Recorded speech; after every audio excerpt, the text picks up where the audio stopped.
de la famille. J'espère que vous allez bien.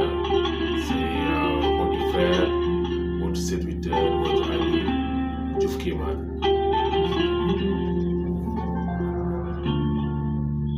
Et le son que vous entendez là, c'est le son qui s'appelle le Kato Mangalami, qui est le son d'une sœur qui est très talentueuse. Donc je n'arrête pas le son, je le mets juste en sourdine. Mais vous pouvez l'avoir sur un son très puissant. Et effectivement, j'ai essayé de faire un live Facebook, mais là où je suis, je crois que le réseau n'est pas tellement stable. C'est pour ça que j'ai décidé d'enregistrer cette vidéo pour pouvoir le partager après vous. L'objectif de cette vidéo, c'est de donner des nouvelles de notre papa Doumi Fakoly. Pour ceux qui veulent l'avoir, ceux qui l'aiment, ceux qui le considèrent comme étant leur papa, comme étant leur grand-père, comme étant le guide dans le kémétisme, comme étant le lumière sur le chemin du kémétisme. Papa Doumi Fakoly, comme vous l'ignorez, est une personne ressource du kémétisme, une personne ressource du panafricanisme qui s'est toujours sacrifié pour l'intérêt général de l'Afrique.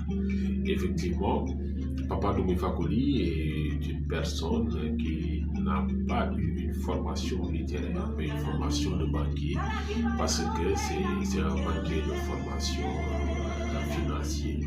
Mais l'amour de la littérature l'a poussé à intégrer certains clubs, et c'est en les intégrant qu'il a eu à se forger sur la littérature et a eu à produire plus d'une trentaine de livres et des essais. Maintenant, ce qui, moi, m'avait frappé par rapport à la communauté kémite, c'est que quand on avait annoncé que Papa Doumi Fakoly était en prison, beaucoup étaient surpris. Les gens n'étaient pas informés et beaucoup voulaient des informations par rapport à cela. Et je crois que j'ai pris mes responsabilités pour leur donner des informations par rapport à l'incarcération de Papa Doumi Fakoly au niveau du Mali. Maintenant, je vais aller dans le vif du sujet pour dire que Papa Doumi Fakoly s'est toujours sacrifié pour le panafricanisme, s'est toujours sacrifié pour le kémétisme. Mais il y en a qui l'ont sacrifié pour leurs intérêts personnels. Parmi ces personnes qui l'ont sacrifié, je vais citer ceux qui sont des membres de l'association que lui-même a créée, c'est-à-dire 3 Elena Maya. Ce sont des personnes qui ont sacrifié Papa Doumi Fakoly, ce sont des personnes qui ont trahi Papa Doumi Fakoly. Il ne voulait plus être le président de 3 Elena Maya parce qu'il a su que 3 Elena Maya l'a trahi. Et quand 3 Elena Maya l'a trahi, la musique que vous entendez en sourdine, ça c'est le frère Bougar. Merci le frère Bougar. Une très belle chanson, un très beau clip aussi que vous pouvez voir sur YouTube. Maintenant, je reviens à notre sujet. Pourquoi Papa Doumi Fakoly a voulu quitter 3 Elena Maya? Parce qu'il s'est senti trahi. Il a su que ceux qui étaient dans 3 Elena Maya et qu'il considérait comme étant ses enfants l'ont trahi. Ils ne l'ont pas assisté quand il en avait besoin. Et vous savez, en Afrique, nous avons une tradition et cette tradition nous impose d'accepter la décision des anciens. Et il y a plusieurs initiés qui ont fait une délégation, qui sont venus voir Papa Doumi Fakoly et ils lui ont imploré de ne pas quitter 3 Elena Maya. Mais Papa Doumi Fakoly, par rapport à ses convictions, a dit que je ne vais pas quitter, mais je ne serai pas président, je serai juste président de l'heure. Voici une personne de valeur qui connaît effectivement les valeurs africaines et qui sait que quand autant d'initiés viennent te voir pour te solliciter, il va falloir faire le maximum de soi-même pour accepter ces sollicitations. Voilà. Maintenant, nous allons passer cette étape. Papa Doumi Fakoly est sorti, mais vous savez qu'il a viré en prison. Mais pourquoi il a été en prison? C'est parce qu'il était quelqu'un de pur, quelqu'un qui s'est donné pour le panafricanisme. C'est quelqu'un qui s'est sacrifié pour le panafricanisme. C'est pour ça qu'il a eu à faire un long séjour en prison. Et nous lui disons, merci beaucoup papa, respect à toi papa. Maintenant, la question qu'il va falloir nous poser est que, qui est devenu Papa Doumbouya Fakoly? Papa Doumbouya Fakoly est une personne qui, malgré l'âge, parce qu'il a 80 ans, reste toujours fort dans la tête, reste toujours fort dans ses idées, reste toujours fort dans ses convictions. C'est pour ça que vous pouvez le voir aujourd'hui être affaibli physiquement mais mentalement. Il n'y a pas une personne qui est plus solide que Papa Doumbouya Fakoly. Donc la communauté Kémine, ce message ne sera pas long. Continuez à envoyer des énergies positives à notre Papa Doumbouya Fakoly. Et je ne saurais terminer cette vidéo sans pour autant vous dire que le Papa Doumbouya Fakoly a quitté le Mali. Il n'est plus au Mali, il est actuellement en France. Parce que en France, il est beaucoup plus protégé. Vous imaginez, on est africain et en Afrique, nous nous sentons moins protégés qu'en Occident. Parce que les Occidentaux savent que, effectivement, ces religions dites révélées ne sont que des duperies pour essayer de manipuler la population mondiale.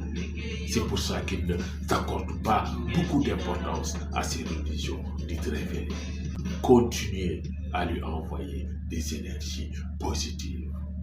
Sachez une chose, la vérité finit toujours par triompher. Donc pour ces Kémine purs et justes, voici les nouvelles que je pouvais partager avec vous. Et dans les jours à venir, je partagerai avec vous encore d'autres nouvelles. Hôtel, respect à vous. Je ne vais pas terminer sans vous parler de ce truc qui s'appelle J'ai la rage. La rage, qui est le titre d'une sœur qui est de la terre africaine du Cameroun, qui s'appelle Neferet Kamita. Neferet Kamita. S'il vous plaît, allez sur YouTube, écoutez ça.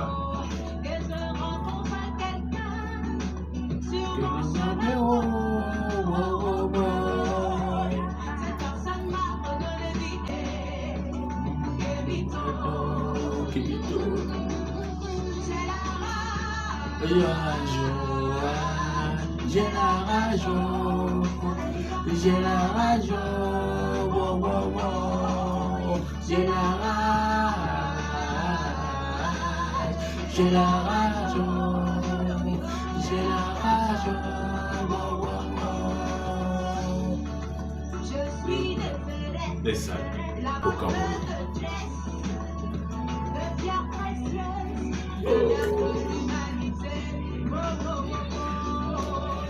J'ai la rage, j'ai la rage, j'ai la rage, j'ai la rage,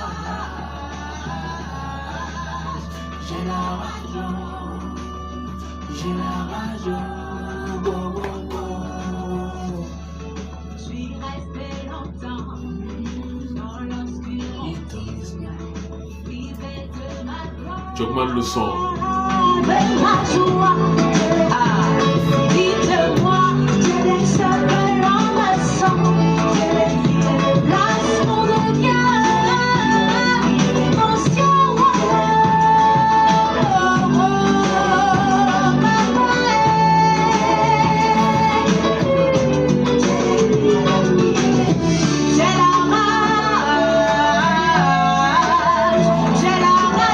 Les Kémine, allez écouter ce son.